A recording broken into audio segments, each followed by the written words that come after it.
6 a.m. on the East Coast. It's Monday, December 30th, and this is Fox and Friends. Biggest debates over this holiday break. And it has occurred almost exclusively on the right. And it's a debate over legal immigration, H-1B visas, and whether or not this is a system that has been abused and whether or not its necessity is somehow a reflection on our culture. It was ignited by Vivek Ramaswamy, in part, a few days ago, about a little less than a week ago, talking about whether or not American culture had given need to, again, for another week, I feel like. For us, we're here. Christmas Seems like a work day to me. But as people were turning, the Democrats, the left, are jumping in with glee. Like, oh, wow, look at the Republicans fighting. You've got Elon Musk and Vivek Ramaswamy on one side. You've got an America First sentiment on the other, that you should be placing American workers as your priority. And David Marcus, who, by the way, is going to be joining us a little bit later on the show, he wrote at foxnews.com. That's definitely one way to look at it. And maybe it's a little foreign these days to folks on the left to have an open debate within your own coalition over something that is based on substance as opposed to just a bunch of identity finger-pointing and name-calling and that sort of thing. And we've seen some of that creep in here. It has not been the most high-level debate at all times that we've seen playing out online, but a lot of it has been quite substantive. And I think that there's a way to look at this from both sides with clear eyes, and I really tried to avoid this over the holidays. I was just trying to spend time with my family. Oh, we're yelling at each other over something. I'll do some homework later, which is what I ended up doing over the weekend. I think it's completely fair to say that elements of this type of visa program have absolutely been abused. I think there's no question about that. At the same time, it is an essential program, and for Elon Musk to stand up and raise his hand and say, look, I would not be an American if not for this, and you look at the contributions of a guy like that, that's not something that I think you can just like shrug off and say, oh, well. So I think you can have that discussion without denigrating the character of American workers or talking about how our culture is irreparably broken. But we can also look at some of the flaws inherent here. And the last point I'll make is I'm totally great having a debate over legal immigration. Where the entire party is united is on illegal immigration, which is the #1 priority, I think, of the new administration once it comes in. Certainly. This is a big topic, obviously. It's one that was not necessarily talked about on the campaign trail. Illegal immigration was first on the issue of Republicans having a debate. The reason why Democrats lost so badly is because for 10 years they have been pushing away any kind of discussion inside their own party about different policy perspectives. You know, not allowing there to really be a primary for Joe Biden, which was to his detriment, led them into the situation where he was dropping out at the end of July. Kamala Harris got put into the position and was unable to actually run an effective campaign to beat Donald Trump. When it comes to this issue of the HB1 visas, it is true that the entire education system in this country has been completely torn down by the left in terms of taking away merit and encouraging kids from all over the country, no matter where you live, to go into these scientific, math-based jobs and math-based curriculum because they're more focused on things like DEI, on feelings, on pronouns in a lot of places, instead of preparing young people, not just for college, but definitely for postdoctorate degrees that are required, as Elon and Vivek were talking about. On the strategic side, though, I would say, Elon Musk and Vivek Ramaswamy now work for Donald Trump. They are in charge of DOJ. And when you work for the president, you can't create political problems for him. There is a place that when you're hired by the president to do a certain job, that you don't necessarily step out of line to create these distractions in a transition period when they're trying to get nominees through, when they're trying not to have they're trying to be unified on one hand so that they can get his agenda through. So I would say that there's two parts to this. Good to have debate, but when you're working for the president, it's up to you not to cause a distraction. On the existence of the debate, we've learned the power of projection from the left. It is I think it's an instinctual tool of the left. I don't even know if it's a calculated tool. I think it's kind of like inside to project onto others your own sins. There was a projection that the right and MAGA is groupthink, cult following, and this is such a proof that it is not, that it's full of independent thought and vigorous debate. Look, I did not like, and I spoke about this the last couple of days and had conversations as well. I did not like the sweeping indictment of American culture. I think you can develop engineers and also have prom kings and football studs, and you can have all of these things and venerate. I think American culture is the greatest thing that's ever graced the planet. Where would we be without prom queens? Right, I mean, come on. And American culture is the greatest thing that's ever graced this planet. Like, it's the apex of Western civilization. I'm not here for. Now, we have rot and entitlement and DEI infusion and all of that, but it's not what defines us. No, of course It's been not. the perversion of us for a while. And then there's the H-1B thing, right? Which we all agree, I think, has been abused. Senator Eric Schmidt of Missouri talked about the importance of this debate, but also the need to reform the H-1B visas. Back to the substance of this really quickly. Yeah, I don't think this is the funny thing about this debate. I'm not sure the disagreement is as great as it sounds tonally. Like, is there a room for the 0.01%? Of course we want Elon Musk, okay? You want Elon Musk to become an American and build his companies in America. But I just don't buy the idea that there aren't American STEM workers, coders, engineers that we just can't find out there. And so we have to go get some of these guys from India and China. Yeah. There will be occasion for that.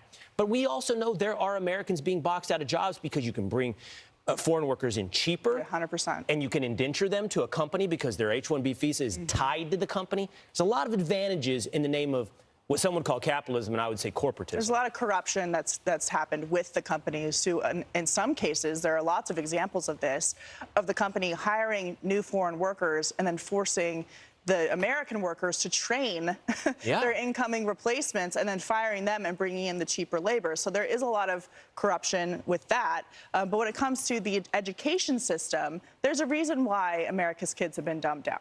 They don't want, the left doesn't want America to be the best, smartest, most productive country in the world. They're perfectly fine with having the curriculum being anything but something that can compete with China and with other countries that are interested in doing these big things. But on the other hand, Elon Musk is right when he says, I would have not been an American if it weren't for this system.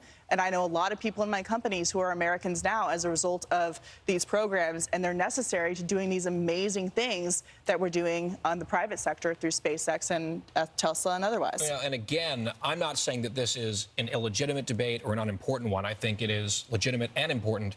But this incoming administration has a huge fish to fry, so to speak, with the illegal immigration problem. Right. That's job one on day one. They're going to be deporting probably in the millions of people, including criminals, people convicted, people with standing deportation orders against them. That is going to be an extremely heavy lift. So I think for some people, it's maybe a little disorienting to wake up over the holidays and see all these people debating this legal immigration question, which is an important one. It's like, I think job number one on the immigration front is going to be in a different category. Which goes back to the point of, if you're working for the president, maybe you shouldn't make him deal with the distraction at the beginning. Anyway. All right, well, happening today, the NYPD is going to hold a presser. This is about New Year's Eve, Times Square. It's kind of interesting that this comes up at the same time. You have illegal immigration crime. You have particularly acute crime in New York City. And anyone of us who spend time in New York, if you had to kind of pinpoint an area of the city where you go, hey, here's where the crime, and here's where the crime most attributed to illegal immigration is, it's Times Square. Yeah. It's Times Square. By Manhattan District Attorney Alvin Bragg and this coddling of criminals in the city. And you mentioned Times Square, where, well, the Roosevelt Hotel, which is where a lot of these illegal immigrants are. Sanctuary cities, or even states in some cases, if you are not only an illegal immigrant, but someone who is violent or might be prone to crime, you're of course going to flock to a place like this, knowing and hearing, unfortunately, right through the grapevine and through news reports even, that you can be in the country illegally, you can come to a place like this, you can commit more crimes, and you'll be right back out on the street, even in many cases, if you're assaulting police officers, which is madness to virtually every American, and yet it is policy in a lot of these places, including this one. This is why we've seen Mayor Adams meeting with Tom Homan. Of course, Trump's supporters are also going to be helping with the deportation force because they're tired of it. They're tired of police officers getting hurt. They're tired of people in New York getting hurt. We had that horrible situation, that woman being lit on fire last week on the subway. I mean, the crime keeps going up, and they keep telling you it's fine. An unnamed officer told the New York Post, by the way, a lot more migrants assault cops than regular citizens. So that's what you get ready to deal with when it gets to New Year's Eve. We're going to turn now to a few additional headlines. We'll go here. The U.S. is the New York Post today, marking a century. Donald Trump loves people. I think that's something you could say that is exhibited in his character and his behavior about Jimmy Carter. He loved people. Yeah, that's the entire job, is dealing with people, right? We mentioned President Donald Trump. He, of course, That's another part of Jimmy Carter that I think you have to highlight, because he wore it so openly. It was such a big part of who he was, is his faith. Yeah, and his faith obviously drove his family as well. He was married to his wife for 77 years, which is incredible. He also made some history during his inauguration by walking with her on Pennsylvania Avenue outside of the limousine. That was the first time the First Lady had done that. So he certainly had her as a big part of his life, wore his faith on his sleeve, tried in his life after the president. Carter, which is that he's an everyman, and that's not something I would say necessarily was a characteristic of Barack Obama. State senator to president in short order. The timeline is similar. I think the maybe outcome and effect is different, because I think Jimmy. There's time is ticking. Got to get that sorted. Got to get it sorted, and there's a choice. You have President Donald Trump getting inaugurated, or acting President Chuck Grassley. So unless they can get this done, that's what's going to happen. Love Grassley, but I think Trump probably wants to be president. I think Trump won the election. He won. So we should get that done. All right, we're going to move to this. What is the most underreported story of 2024? We could and should put up the most underreported and misreported stories on that wall over there, that gigantic wall that would fill it up and require days, if not weeks, of discussion. Because that's the level of malpractice within your mainstream media. But when we're asking, at least, what's the most underreported story? Well, CBS's Jan Crawford has a nominee. I mean, this is not a new thing.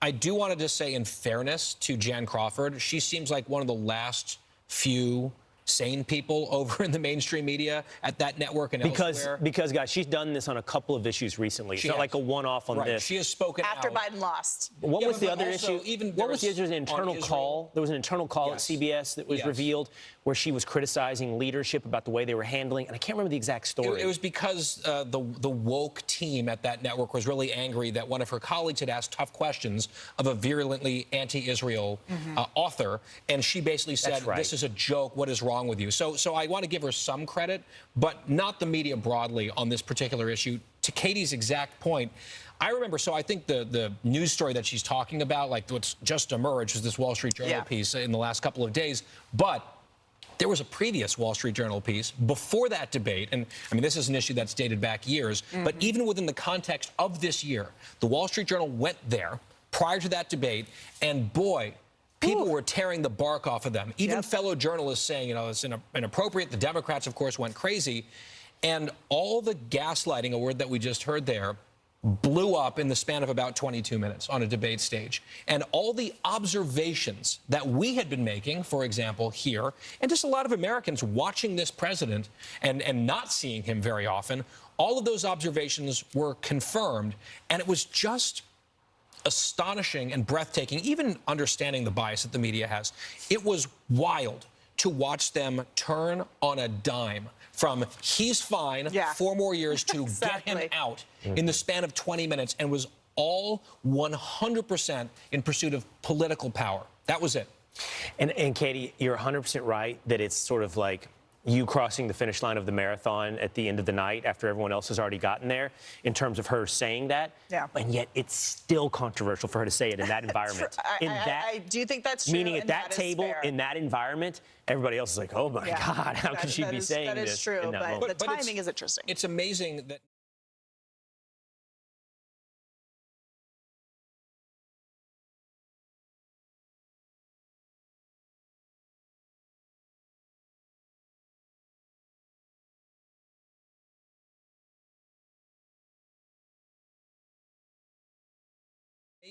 now it's just the obvious conventional wisdom. There's no way this man could be president for 4 more years. But up until just a few months ago, you had an entire political party and most journalists saying, why, of course he can. Right. Well, but certainly not a new one, that's for sure.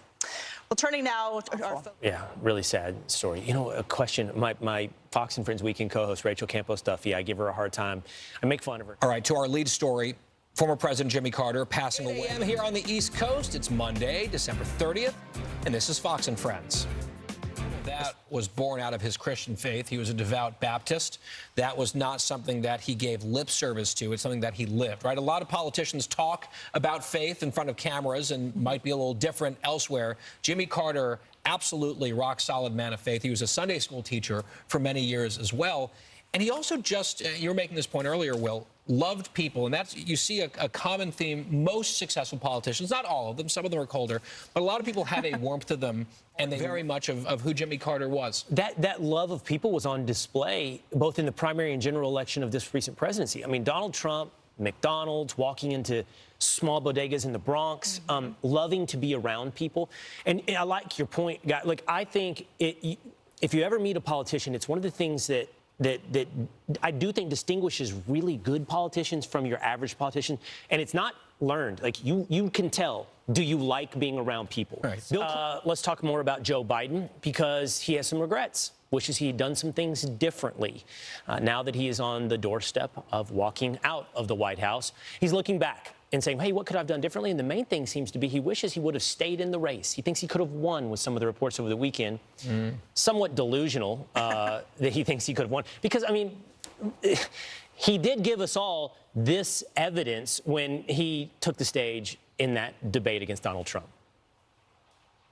And look, the struggling, the losing his train of thought, and then, like, we finally beat Medicare, very, very strange thing. And the problem that just comes back to mind, guys, is we were told, leading up to that moment, aggressive. This summer, and the way this whole thing played out. So there was this debate, then there was rumor about whether Joe Biden would stay in the race. Then George Clooney comes out with the op-ed that was the first knife in the back. After just 2 months earlier, he told the country at that fundraiser with Obama that Joe Biden's fine. He should be the next president. He's totally fit to be. Before the Supreme Court could have come down with the immunity ruling that they did in June, that's Biden's argument, that he would have been able to win this election, right, which is insane and and anti-American. Reportedly complaining to enough people behind the scenes that this is now leaking out to the Washington Post. His one, aside from getting out of the race, his one biggest regret is having an attorney general who didn't prosecute his opponent fast enough and who did prosecute his criminal son. And he's saying it openly. Right. So the game is sort of over at this point, right? And so he's dishing out his pardons and grousing on his way out the door. And I think there's a reason why his approval ratings are absolutely in the toilet right now. He has very much earned them. And what does Joe Biden do when he leaves office on January 20th, right? I mean, the Democratic Party is looking forward to him leaving. Well, he can finally take a break and go to the beach. He can finally take a vacation, maybe. But what a legacy there. Yeah. All right, let's turn our focus overseas as the U.S. that horrible video, and a lot of the reaction is what went wrong. Obviously, the landing gear did not extend. Plane belly lands, which I learned over the week. Start here. 5 men reportedly being charged over the death of musician Liam Payne. You know, a hippo, okay, cute. Until they get older. Yeah. Then they're a little scary. Yeah, exactly, Kay. That's exactly what I was thinking. But Poppy's a cute name. I like Poppy. Does a pygmy hippo, how big is a pygmy hippo? You know I'm big on pigs. We bring up the potbelly pig. It's a great pet. But you need to explain to people that potbellies don't always stay potbelly size. As long as you get one that stays here. You got to make sure it's a mini. Yeah, because real I had smart, a friend in high school had a mini, and it turned into a hog, and it was a problem. Really? So, yeah. That is a problem. All right, turning to this now, former President Jimmy Carter.